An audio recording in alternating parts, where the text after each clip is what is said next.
નમસ્કાર વિદ્યાર્થી મિત્રો, આજના આપણા વિડિયોની અંદર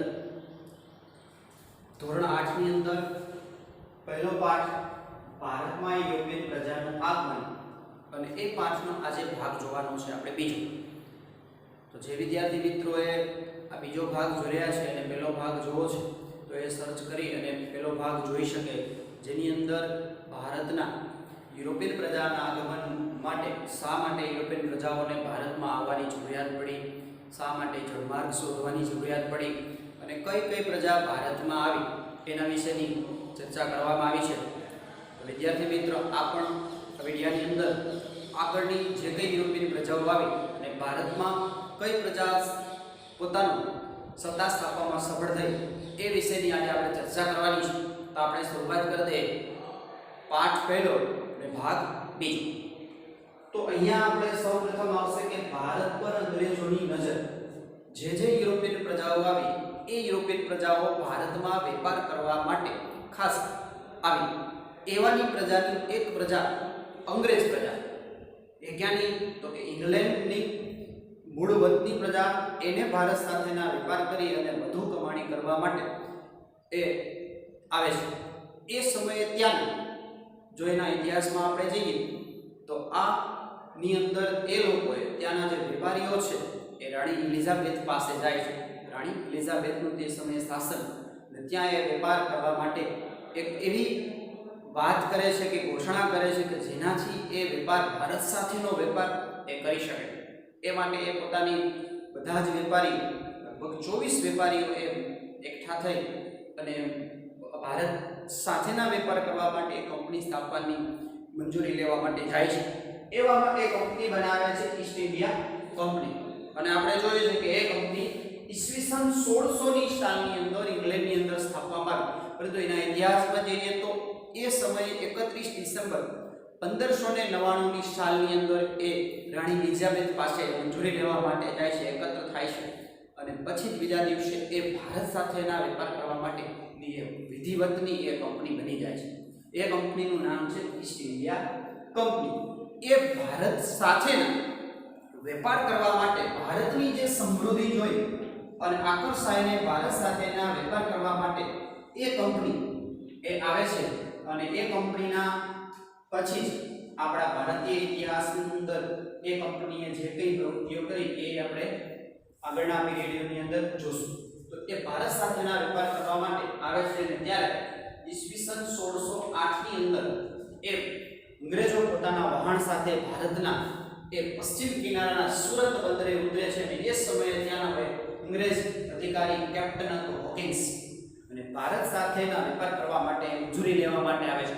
પરંતુ એ સમયના એ રાજા, કારણ કે એ સમયે પૂરા ભારત પર કોનું શાસન હતું તો કે મુઘલ સલ્તનત, મુઘલ શાસકો ભારત ઉપર શાસન કરતા હતા. એ સમયના એ જહાંગીરે એને મંજૂરી આપતા નથી કે ભારત સાથેના વેપાર કરવાની મંજૂરી આપતા નથી. અને અહીંયા જો પ્રશ્ન પણ બને કે સૌપ્રથમ એ અંગ્રેજોનું વહાણ કઈ જગ્યાએ આવેલું હતું કે સુરત મુકામે અને ઈસવીસન 1608 ની સાલની અંદર. ત્યારબાદ અંગ્રેજોના વારંવાર પ્રયત્નોના એક વ્યક્તિ, બીજા વ્યક્તિ પણ એક આવે છે જેનું નામ છે સર થોમસ રો. એ ભારત સાથેના વેપાર કરવા માટેની મંજૂરી માંગે છે. એ સમયના જહાંગીર એ મંજૂરી આપે છે ભારત સાથેના વેપાર કરવા માટેની અને આમ ભારત સાથેનો વેપાર છે એ શરૂ થાય છે. ત્યારબાદ એ અંગ્રેજો છે વધુ પોતાના વેપારી મથકો સ્થપાય એ માટે પશ્ચિમ બાજુથી નીકળી આ સુરતથી નીકળી અને આ બાજુ બંગાળ પ્રાંતમાં એ જવા જાય છે. જ્યારે બંગાળ પ્રાંતની અંદર જવા માટે એ રાજાઓ પાસે મંજૂરી માંગે અને બંગાળ પ્રાંતની અંદર પણ એ વેપાર કરવા માટેની મંજૂરી મેળવી લે છે. ત્યાં પણ આ અંગ્રેજ વેપારની શરૂઆત કરે છે. આમ ધીમે ધીમે એ ભારતની અંદર વેપારી પ્રવૃત્તિઓ આરંભે છે. એ જ વેપારની સાથોસાથ જે યુરોપિયન પ્રજાઓ આવી એમાંની એક બીજી પ્રજા પણ આવી, એ ફ્રેન્ચ પ્રજા. આ પણ ભારત સાથેના બધા જ યુરોપિયન પ્રજાઓના આકર્ષાયથી આમને પણ એ વેપાર કરવા માટેની વધુ ઈચ્છાથી એ પ્રજા પણ આવે છે. અને એ પ્રજાએ ઈસવીસન 1664 સાલની અંદર ભારત સાથેના વેપાર કરવા માટે વેપારી કંપની સ્થાપી એ ફ્રેન્ચ ઈસ્ટ ઇન્ડિયા કંપની. કઈ કંપની સ્થાપી? ફ્રેન્ચ ઈસ્ટ ઇન્ડિયા કંપની, જે ભારત સાથેનો વેપાર કરવા માટે. એ કંપની પણ ભારતમાં વેપાર કરવા આવે છે. એણે પણ ભારતની અંદર સુરત અને પુડુચેરી આ બે સ્થળોએ સુરત અને પુડુચેરી આ બે સ્થળોએ એ વેપાર કરવા માટેની પરવાનગી લઈ અને વેપાર કરે છે. એ સમયે એના વડા તરીકે ડુપ્લેન નામના વ્યક્તિની નિમણૂક થાય છે. એ વ્યક્તિ પણ એટલો મહત્વકાંક્ષી કે આ બંને સ્થળો સિવાયના ભારતના એવા સ્થળો પર આપણે વેપારી મથકો સ્થાપી જેનાથી વધુ નફો કમાઈ શકે. તો એમાં એવા આગળ વધે છે. પરંતુ એ જ સમયે ભારતમાં રહેલી બીજી પ્રજા એટલે કે અંગ્રેજ પ્રજા સાથે એને વારંવાર સંઘર્ષમાં ઉતરવું પડે, વારંવાર લડાઈઓ થતી. અને આમ ધીમે ધીમે અંગ્રેજો વધુ બળવાન બનતા ગયા અને ફ્રેન્ચ એ પોતાના જે સ્થપાયેલા મથકો છે એ ધીમે ધીમે ગુમાવતા ગયા. અને એની પાસે માત્ર કેટલા સ્થળો રહ્યા?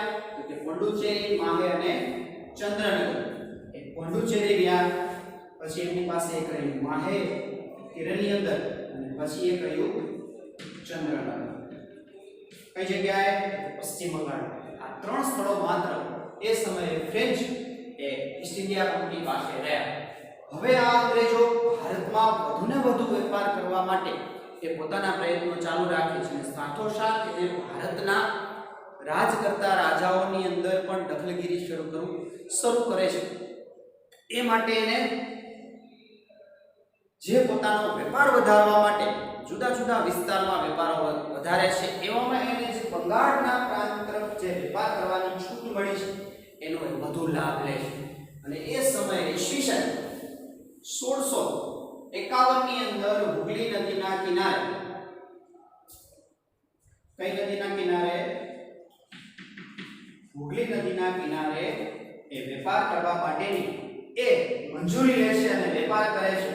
અને એ વેપારની સાથોસાથ એ એવું પણ વિચારે છે કે અહીંયા જે રાજા રાજ કરે છે એ નવાબ સાથેના વેપારી જે કઈ વિચારો છે આદાન પ્રદાન કરે છે અને વેપારની શરૂઆત કરે છે. પરંતુ એને અંગ્રેજો એવી કૂટનીતિ વાપરે છે કે એને વેપાર વધે, પરંતુ વેપારની અંદર એને વધુને વધુ નફો મળે એટલા માટે એ નવાબ સાથે અને એ સમયના રાજા ભારતીય જે મુઘલ સલ્તનતના રાજા હતા ઔરંગઝેબ એની સાથે એવી શરત મૂકે છે અને એને વાર્ષિક ખંડણી આપ્યા વગર, વાર્ષિક ખંડણી એટલે વર્ષના અંતે જે કંઈ પૈસા આપવા પડે એને વેપાર કરવાનો, અને તે ઉપરાંત જે વેપાર કરે છે એના કરવેરા પણ ભરવા પડે. પરંતુ એને અંગ્રેજોએ એ ઔરંગઝેબ પાસેથી વેપાર કરવાની મંજૂરી લઈ લે છે.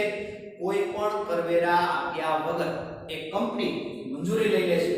પૂરા બંગાળ પ્રાંતની અંદર એ મંજૂરી સાથે આ વેપાર કરે છે, મંજૂરી વગર. અને સાથોસાથ અંગ્રેજના કંપનીની અંદર કામ કરનારા જે કંઈ કર્મચારીઓ છે એ કર્મચારીઓ પણ પોતાનો પ્રાઇવેટ વેપાર પણ આ કરવેરા ભર્યા વગર કરે છે. કોઈ કરવેરા ભરતા નથી. જો કરવેરા ન ભરે તો કોઈ દેશને કે રાજ્યને કે પ્રદેશની આવક નથી થતી. તો અહીંયા આ બંગાળ પ્રાંતની આવક ઘટે છે. અને એ આવક ઘટવાથી ત્યાં અવ્યવસ્થા સર્જાય છે. એ જ સમયે જે બંગાળના નવાબ હતા મુર્શિદ અલી ખાન એ અંગ્રેજોનો ખાસ વિરોધ કરે છે કે તમારે કરવેરા ભરવા પડે. પરંતુ એ પોતાની કરી ખાવતા નથી, એટલે કે એનું કોઈ માનતા નથી. ત્યારબાદ મુર્શિદ અલી ખાન પછી જે કંઈ નવાબો આવ્યા એની સાથેના એક ભારતનું મહત્વપૂર્ણ એક યુદ્ધ થયું. અને એ યુદ્ધ છે ભારતની અંદર સિંહાજીનું એટલે કે ભારતનો ઇતિહાસ બદલાવી નાખે છે અને અંગ્રેજોના ભારતમાં રહેવાના પાયા મજબૂત કરે છે. એવું યુદ્ધ જે છે પ્લાસીનું યુદ્ધ. અહીંયા પ્લાસીનું યુદ્ધ પણ આપણે સમજવું પડે. પ્લાસીનું યુદ્ધ કેમ? તો કે એ આખા વિસ્તારની અંદર પ્લાસ નામના વૃક્ષો થતા, પ્લાસ એટલે આપણે જેને અહીંયા ખાખરો કહીએ છીએ ગુજરાતના લોકો, બરાબર, એ વધુ વૃક્ષો ત્યાં વધારે હતા. એટલે એ વિસ્તારમાં લડાઈ હોવાથી એને પ્લાસીન યુદ્ધ તરીકે પણ ઓળખાય છે. હવે આપણે એ યુદ્ધ કેવી રીતે થયું, શું થયું એની આપણે વાત કરીએ. અહીંયા જે મુર્શિદ અલી ખાન પછી જે બંગાળનો નવાબ બન્યો 1756 ની સાલની અંદર, એ સમયે બંગાળનો નવાબ બન્યો સિરાજ ઉદ-દૌલા. કયા વ્યક્તિ બન્યા? સિરાજ ઉદ-દૌલા. એ પણ ખૂબ મહત્વકાંક્ષી અને પોતાના પ્રદેશ પ્રત્યે વધુને વધુ એ ચિંતાતુર વ્યક્તિ એને અંગ્રેજોને ચેતવણી આપી કે તમે પૂરેપૂરા કરવેરા ભરો, જે કંઈ કરવેરા ભરે છે એને જ મંજૂરી મળશે, અને બીજું કે ભારતીય અહીંયા અમારા જે કંઈ વિસ્તારો છે એમાં કોઈ દખલગીરી કરે નહીં, એની ખાસ એના ફરમાનો બહાર પાડ્યા. પરંતુ અંગ્રેજ એની કોઈ માન રાખતા નથી. તેથી આ સિરાજુદ્દૌલા જોજો પોતાના 30,000 સૈનિકો સાથે, પેલા સૈનિકો લીધા ને 30,000 સૈનિકો સાથે અંગ્રેજોના જે સ્થપાયેલી કોઠીઓ હતી એની પર હુમલો કરે છે, અને કોઠીઓ તોડી પાડે છે, એના જહાજો તોડી પાડે છે, અંગ્રેજોને બંદીવાન કરે છે. અને એ આખું જે યુદ્ધ લડાયું એ પ્લાસીના યુદ્ધ તરીકે, અને એની અંદર અંગ્રેજો કૂટનીતિક ન હતા, એટલે કે પોતાની એવી બુદ્ધિ શક્તિ વાપરી અને ભારતના જ લોકોને ભારતની વિરુદ્ધ કરવામાં સફળ થયા. એવામાં સિરાજુદ્દૌલાના સ્થળ સેનાપતિ તરીકે મીર જાફર હતા. તો અંગ્રેજોએ મીર જાફરને એ બંગાળના નવાબ બનાવવા માટેની લાલચ આપે છે. જો તમે યુદ્ધની અંદર સાથ ન આપો તો બંગાળના નવાબ બનાવવા માટે આવે. કયા વ્યક્તિ છે? મીર જાફર. એ મીર જાફરને બંગાળના નવાબ બનાવવા માટેની લાલચ આપે છે. પણ લાલચ આપી અને આમ એ સમયે પોતે એમાં લડતા નથી, તો સાથોસાથ એ સમયે સિરાજુદ્દૌલાની ત્યાં હાર થાય છે. એટલે પ્લાસીના યુદ્ધની અંદર સિરાજુદ્દૌલાની હાર થાય છે. એ સમયે તેની હાર થાય અને એનું મૃત્યુ પણ થાય છે. તેથી બંગાળના નવાબ તરીકે કયા વ્યક્તિ આવી જાય છે? મીર જાફર. બંગાળના નવાબ તરીકે એ પોતાને સ્થાપિત કરે છે.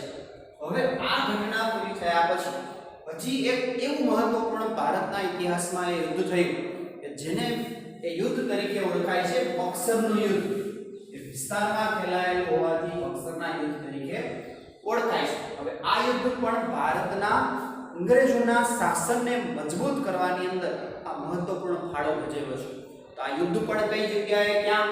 તો કે આ યુદ્ધ જે બંગાળના નવાબ તરીકે મીર જાફરની નિમણૂક કરી, ત્યારબાદ એ પણ કેવો તો કે એ પણ પોતાના પ્રદેશ પ્રત્યે વધુ માન ધરાવનાર, અંગ્રેજોનો વારંવાર વિરોધ કરી, અંગ્રેજોની જે કંઈ નીતિ નિયમો હતા એના વિરોધ કરે છે. તો એ પણ અંગ્રેજોને પોતાની મરજી મુજબનો વ્યક્તિ નથી મળતો, એટલે એને દૂર કરે છે. એને બંગાળના નવાબ તરીકે કાઢી અને એની જગ્યાએ એના ઉત્તરાધિકારી છે કયા વ્યક્તિની નિમણૂક કરે છે? મીર કાસિમ. જો તો નામ યાદ રાખજો, પહેલા નવાબ હતા મીર જાફર, પછી એની જગ્યાએ કોની નિમણૂક કરે છે? મીર કાસિમની. કયા નવાબ તરીકે? બંગાળના નવાબ તરીકે મીર કાસિમ ની નિમણૂક કરે છે. એ પણ કોણ? પોતાના ઈશારે નાચે એ માટે પોતાનું જે કંઈ કામ કરવાનું છે કરે, પરંતુ એ પણ અંગ્રેજોના પ્રત્યેના પોતાના વિચારોથી એ વિરોધ કરતો હતો. તેથી એ મીર કાસિમ અને અંગ્રેજો વચ્ચે ઈસવીસન 1764 ની સાલની અંદર, જો યાદ રાખો, ઈસવીસન 1764 ની અંદર એ મીર કાસિમ અને અંગ્રેજો વચ્ચેની લડાઈમાં એ યુદ્ધ થાય છે. અહીંયા એ મીર કાસિમની હાર થાય છે અને ફરીથી મીર જાફરને બંગાળનો નવાબ છે એ બનાવવામાં આવે છે. મીર કાસિમની હાર થાય છે. કયા યુદ્ધની અંદર? બક્સરની લડાઈની અંદર મીર કાસિમ અને અંગ્રેજો વચ્ચેની લડાઈમાં એની હાર થાય છે. ફરીથી મીર જાફરને નવાબ બનાવી દે છે. મીર જાફરનું પણ એક જ વર્ષની અંદર, એટલે કે ઈસવીસન 1765 માં મીર જાફરનું મૃત્યુ થાય છે. અને હવે એના પછી કોણ? તો કે એના પછી ખુદ અંગ્રેજ અધિકારી રોબર્ટ ક્લાઇવ. જોજો આ ભારતના ઇતિહાસમાં ભારતને મહત્વપૂર્ણ ગુલામ બનાવવાની અંદર આનો ફાળો હતો. ત્યાંથી આપણે શરૂઆત કરી શકાય. તો કે રોબર્ટ ક્લાઇવ છે પોતે ખુદ બંગાળનો નવાબ છે બની જાય છે, અને આમ એ નવાબ બની અને પોતાની એ સત્તા આગળ વધારવા માટે પ્રયત્નો કરે છે. આમ માત્ર થોડા અમથા બંગાળ પ્રાંતમાંથી ધીમે ધીમે પૂરા ભારતમાં એ પોતાના એ વિસ્તારો વધારે છે. અને આમ જોતા જોતા જોઈએ તો આપણે છે 1947 માં અંગ્રેજોની ગુલામીમાંથી આપણે મુક્ત થાય છે.